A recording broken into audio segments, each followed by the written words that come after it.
Monaco's shimmering surface of diamonds and decadence is marred by a sinister shadow that starts to move now beneath. Now the world's richest sanctuary, famous for its tax-free appeal and clean streets, could be blooded, not by armies, but by a man whose empire is built on blood. Turkish-German figure of infamy, Necati Arabaci is no ordinary businessman. From mafia deals that bring about destruction, his name is rumored to cause chills down the corridors of power. His look now has shifted to Monaco, the crown jewel of opulence. It's a city of light, stability, privilege, a perfect conquest for the man who thrives on chaos. But what if Monaco falls? What if the princely facade, still gilded, is ripped apart, the white yachts all red? His power is not just of power, but from brute force. His power doesn't come from contracts, it is built on spilled blood, shattered life. How would Monaco's glittering streets be redefined if he seizes control, and who would hunt them with what elite pawns trapped in a game they could never lose? The question looms like a shadow over the Riviera. Will Monaco become a paradise, or drown in the bloodlust of a man who knows no mercy? Necati Arabaci was born in Cologne, Germany, on February 14, 1972, to Turkish immigrant parents from the city of Konya. In general, Arabaci grew up within the social and economic troubles of immigrant families, a life subject to getting power and being held in high regard through street credibility over conventional methods. But Arabaci began to gain influence in the notorious Cologne red light district in the 1990s as a bouncer. Pretty soon, his brutal approach and the close relationship he had with the Hells Angels set him up for solidification in the criminal underworld. Ruthless, Arabaci's power grab in Cologne made the red light district into his personal empire. He was linked by various brothels in Cologne and beyond to the Babylon brothel in Elsdorf and other cat houses in places such as Mallorca. By the late 1990s, Arabaci had become the cash collector for a vast brothel network, amassing massive profits through front men that, via pimps, controlled the area's most powerful network. His criminal empire stretched from Frankfurt to the Ruhr Valley, and from Berlin to other major German cities. Arabaci operated the whole deal as a fruit dealer, working with layers of loyal foot soldiers and Hells Angels associates. This control helped foster a talent for his local enforcer job and pushed him into position as the most powerful Hells Angels figure on their global network. The world's largest and most notorious, especially in the States, gang of motorcycle riders is the Hells Angels, which has about 3,000 strong around the world, including more than 650 in Germany. To join this exclusive club, members must meet strict requirements. To qualify, they have to be white, over 21, and own a Harley-Davidson, and so on. Not only are prior criminal convictions accepted and considered useful assets for the gang's high-stakes criminal activities, including, but not limited to, human trafficking, drug smuggling, and violent extortion. Ruthless efficiency like his was an advantage to the Hells Angels, where his network's rapid European expansion in Germany gave the gang a more European stronghold. Within the Hells Angels, his operations displayed the gang's transformation into a sure thing in organized crime. In 2002, a massive Arabaci police crackdown was spearheaded by Chief Prosecutor Jürgen Watson and his team, gathering up one of the tallest arrests in recent history. In September 2004, Arabaci was convicted in court with leading a criminal organization, armed robbery, severe human trafficking and pimping, and received a 9-year prison sentence. Even behind bars, though, Arabaci's ruthlessness still seemed unbroken. But shortly after that, authorities found out that he had employed an Albanian contract killer from Duisburg to murder Chief Prosecutor Watson. Watson was defeated by a rare win for law enforcement, who bugged prison visits and gave Watson additional security and police protection. However, the trial encountered many of these obstacles. Some of the evidence came into doubt as a result of a critical mistranslation of key documents. Arabaci's partial acquittal resulted from this procedural mistake, and in 2007, in his third of his sentence, he was released and deported to Turkey on the condition that he would never return to Germany. Following his deportation, Arabaci's life took a dramatic turn, but his criminal activities did not slow down. While the deportation agreement prevented his return to Germany, it did not restrict him from continuing his operations across Europe. Now based in Turkey, he remained a looming figure in the European criminal underworld, where his influence reportedly extends across borders. For the European authorities who had once clashed with him, Arabaci's release was bittersweet. Chief Prosecutor Watson, who had led the case against him, suffered severe psychological strain due to constant death threats and security concerns, ultimately choosing to move abroad with his wife. Necati Arabaci's story is not merely one of crime, but of a relentless pursuit of power in the face of intense opposition.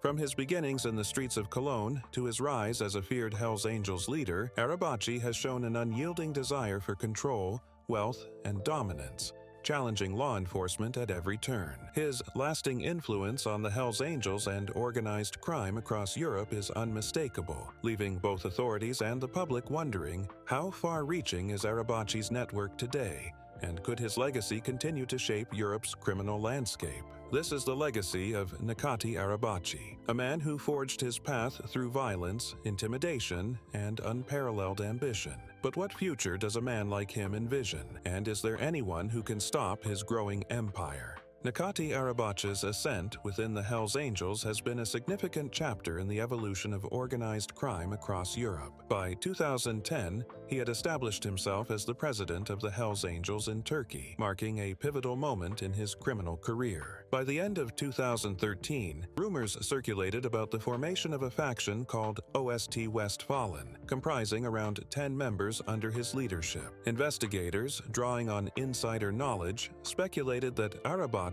was orchestrating organized crime from Izmir, leveraging the Hells Angels' infrastructure to expand into Germany, thus acquiring unprecedented power in the process. In November 2013, reports emerged suggesting that Arabaci was in line to become the new European chief of the Hells Angels, particularly following the arrest of Frank Hainboth, a prominent brothel operator and Hells Angels figure in Hanover. Despite the legal challenges he faced, Arabaci's influence continued to grow. Investigative reports indicated that he frequently entered Germany using forged documents, and his operations extended to controlling the bouncer scene in Cologne's entertainment district. His organization, dubbed the Arabaci-Clan, was implicated in the exploitation of vulnerable women, effectively running brothels in the Rhein-Ruhr region, including the notorious Colosseum brothel in Augsburg, allegedly even from prison. Arabaci's criminal activities were not limited to the sex trade. His network expanded into the drug trade,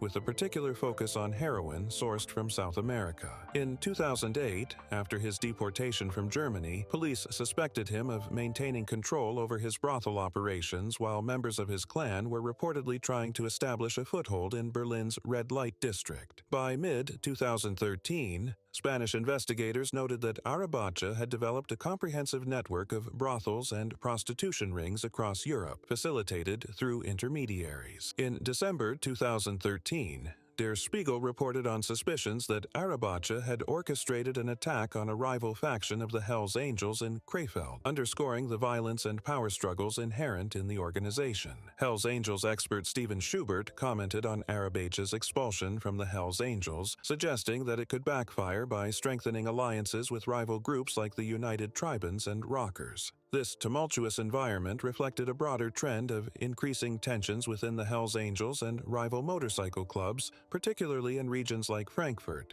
where a counter-movement was reportedly gaining ground, distancing itself from criminal activities. Despite his status as a prominent crime figure, Arabaci's life was marked by ongoing legal troubles. In 2015, Spanish authorities issued a European arrest warrant against him, accusing him of involvement in extortion, drug trafficking, and managing brothels in Spain. However, his Turkish citizenship provided a layer of protection, as Turkey does not extradite its nationals. In June 2018, arrested in another of a life ruined under his control. His name so became synonymous with fear when he was detained again, but subsequently freed from pretrial detention just weeks later. These incidents highlight the challenges law enforcement faces in bringing him to justice, as he continues to operate within a complex web of organized crime. Irrespective of whether Necati Arabaci's ambitions remain to be discussed, he moves from Turkey bobbing through the treacherous waters of European organized crime.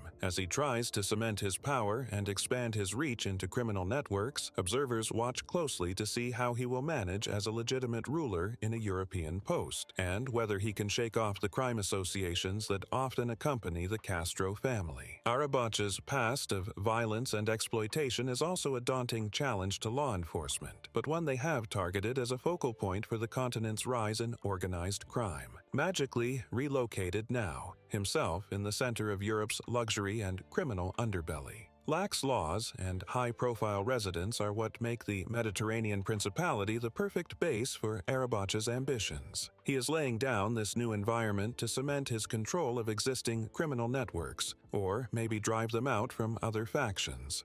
Say, observers. Arabaci's position in Monaco is not just a refuge, but a place to step it up and increase the reach of his reach. He could have been well placed to manage operations on a border basis with its glamorous lifestyle, but proximity to major European cities. As he ingratiated himself to the local elite, he could forge new connections with other criminal enterprises, which could be used to buttress his power. Amongst law, there are concerns that presence in Monaco could herald the start of an age of European organized crime. However, some insiders speculate that he is seeking to make alliances with other gangs and create a Europe-wide network which includes thriving drug trade and human trafficking markets, and that he will expand his power capital. Positioning himself as the kingpin in an otherwise chaotic landscape of organized crime, he drove conflicting criminal factions. Necati Arabaci has settled into a new life in Monaco, but the consequences of his aspirations are wide. A history of violence, exploitation, and the desire to stay in power of European law enforcement agencies is he. In a stark reminder of the world's murky triangle of crime, politics, and society today, the rise from refugee to potential kingpin. As Arabaci navigates his new environment, one question looms large. Will his reign of terror continue until he manages to amplify his power, or will law enforcement put an end to it now? But his story is only unfolding now in opulent shadows of Monaco, and only time will tell what will come of it. Don't forget to like, subscribe,